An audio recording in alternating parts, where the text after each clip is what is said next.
What if a herd of cattle is not just a herd of cattle? In southern Syria, around 140 cattle have been moved onto land near the Golan Heights in an operation that critics say is about far more than farming. The project has raised fears that Israel is exporting a land seizure model already seen in the occupied West Bank by using livestock, fencing, and military protection to establish a permanent presence on contested territory. The story begins in Wadi Toem in southern Syria. For generations, Syrian farmers and shepherds have depended on this area for grazing livestock and growing crops. But in recent months, residents say Israeli forces and settlers have increasingly restricted access to the valley. Then came the cattle. Around 140 head were moved into the area, reportedly under the protection of the Israeli military. And this was not a small temporary enclosure. Reports say approximately 22 kilometers of fencing have been constructed around the area, with some sections electrified and running alongside minefields. The operation has been linked to Israeli farmer Yoel Zilberman, founder of the organization Hashomer HaHadash, the New Guard. Israeli media has described the cattle project as a way of creating a permanent civilian agricultural presence in territory controlled by the Israeli military. The Israeli argument is primarily about security.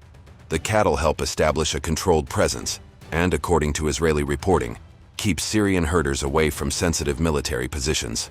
But Syrian farmers see something very different. They say their traditional grazing land is being taken away from them. And that is where the comparison with the West Bank becomes crucial. Because Israel has already faced years of accusations that livestock and farming are being used as tools of territorial expansion in the occupied West Bank. The method is deceptively simple. Instead of immediately constructing a huge settlement, a small group of settlers can establish a pastoral outpost, bring in animals, fence off land, control access, use the surrounding territory for grazing, and gradually, the area that local Palestinians can safely reach becomes smaller and smaller. Israeli monitoring groups have documented this phenomenon for years. A 2025 report cited by the National said Israeli settlement watchdogs Peace Now and Kerem Navat found that around 70% of land seized by settlers over the previous 3 years was taken under the guise of grazing activities. Other monitoring has documented the displacement of Palestinian shepherding communities as grazing outposts expand. And now, critics fear that the same model is appearing in Syria. The geography matters enormously. Wadi Toem lies close to the UN-monitored buffer zone separating Syria from the Israeli-occupied Golan Heights. That zone was established under the 1974 disengagement agreement between Israel and Syria. It was supposed to be demilitarized, with UN peacekeepers monitoring the area. But after the fall of Bashar al-Assad's government in December 2024, Israel moved forces beyond the previous lines and established positions inside Syrian territory. Since then, Israel has repeatedly said its actions are necessary to protect its security. But Damascus and local residents accuse Israel of violating Syrian sovereignty. And the cattle operation adds an entirely new dimension. Because military control can be temporary, agricultural infrastructure can create permanence. A fence stays, a grazing area stays, a civilian presence stays. And once people are prevented from using their traditional land, the balance can change dramatically. For Syrian farmers, that change is already being felt. Residents say livestock have been seized or lost, access to pasture has been restricted, and agricultural land has become increasingly difficult to reach. The economic damage can be devastating. A farmer who cannot reach his grazing land cannot feed his animals. A farmer who cannot cultivate his fields loses his income. And when the income disappears, families often have only two choices: borrow money or sell what they own. One farmer quoted in reporting said he had to sell his car to repay debts after losing income. Others have reportedly sold livestock. That is why the issue goes far beyond a dispute over a few thousand acres of pasture. It is about whether local communities can continue living from the land at all. And there is another important piece to this story. The Israeli military is not simply standing at a distance. According to reporting on the project, military officers have been directly involved in guiding the operation. Israeli media reported that the army provided an operational plan indicating areas that needed to be held. That reportedly included instructions to establish the agricultural presence faster and strengthen control over the ground. The Israeli government has also been developing procedures for civilian agricultural activity in territory that remains under military control. This is precisely what alarms critics. They argue that the boundary between military occupation and civilian settlement is becoming increasingly blurred, and the cattle are only one part of a much larger picture. Israeli forces have been conducting incursions in southern Syria. Residents have reported checkpoints, raids, arrests, restrictions on roads and access to farmland, and damage to agricultural infrastructure. Monitoring groups cited in recent reporting recorded hundreds of alleged violations during June and July. For residents, the cumulative effect is what matters. Not one fence, not one checkpoint, not one military raid, but the gradual creation of an environment in which ordinary life becomes increasingly difficult.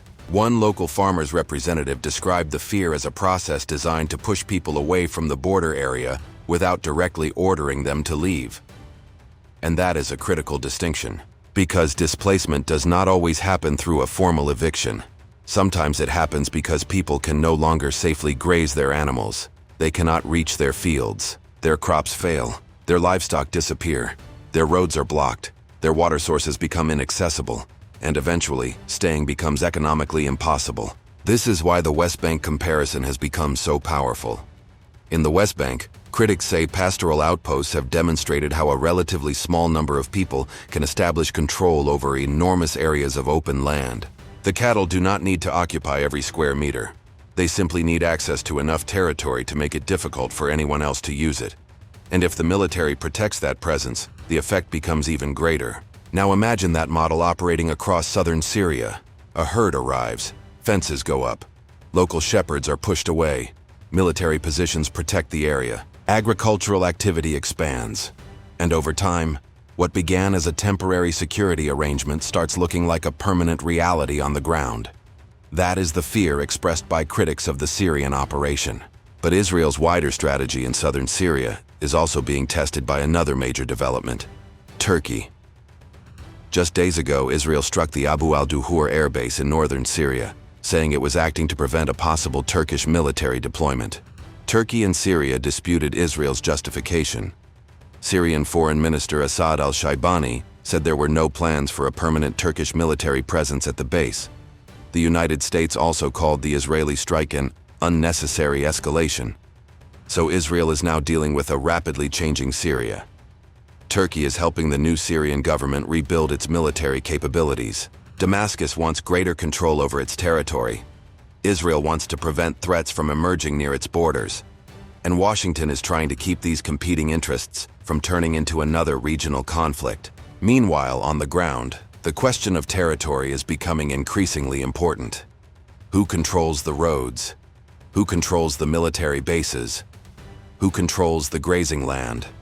And perhaps most importantly, who gets to remain there? The cattle operation in Wadi Toem may look strange at first glance, but strategically it is anything but ordinary. A herd can occupy land, a fence can restrict access, a military unit can protect the fence, and a civilian presence can make temporary control look permanent. That is why the operation has attracted so much attention. Because if the West Bank model really is being replicated in southern Syria, then the cattle are not the end of the story. They could be the beginning. And the biggest question is no longer simply, why did Israel bring 140 cows into Syria? The bigger question is, what happens to the land and to the people who have lived from it for generations once those cows are there?